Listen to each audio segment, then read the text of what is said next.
Ya, mikroplastik itu sebenarnya bukan terbentuk ya, tapi dia itu merupakan hasil uraian dari plastik. Jadi sebenarnya ada dua jenis ya mikroplastik, primer atau sekunder.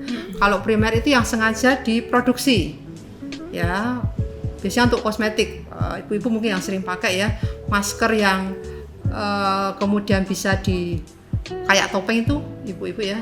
Nah itu pakai mikroplastik, itu ada mikroplastiknya. Jadi kadang kita nggak sadar kalau kita menggunakan plastik untuk kosmetik ya, itu contoh mikroplastik yang sifatnya primernya diproduksi untuk tujuan tertentu. Tapi ada yang mikroplastik sekunder yang dia tidak diproduksi, dia hasil penguraian ya, artinya karena pelapukan dan sebagainya hanya menjadi pecah-pecah ya, menjadi ukuran yang lebih kecil. Nah itu yang dinamakan mikroplastik. Dua-duanya sama berbahaya kalau itu tidak ditangani ya, karena kalau misalnya dibuang, katakanlah misalnya kita habis maskeran ya ibu-ibu ya, kita buang ya otomatis dia akan mengalami pelapukan, dia akan terurai juga jadi mikroplastik sekunder juga karena tidak ditangani langsung.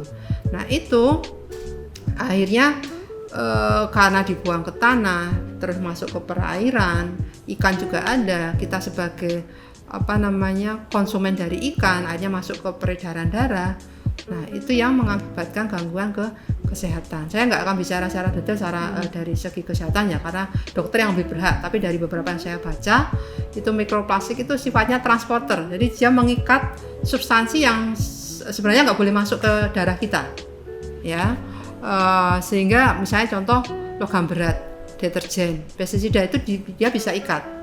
Nah itu yang menyebabkan waktu masuk ke peredaran darah ya, dari ikan yang tadi kita makan karena saking kecilnya ya, tapi kan kalau jumlahnya banyak otomatis kan berpengaruh ke peredaran darah, masuk ke darah, mikroplastiknya nanti keluar feses, tapi substansi yang melekat yang dia bawa tadi ya, pestisida kemudian logam berat itu akan dilepas di dalam tubuh kita. Itu yang menyebabkan kenapa mikroplastik itu berbahaya.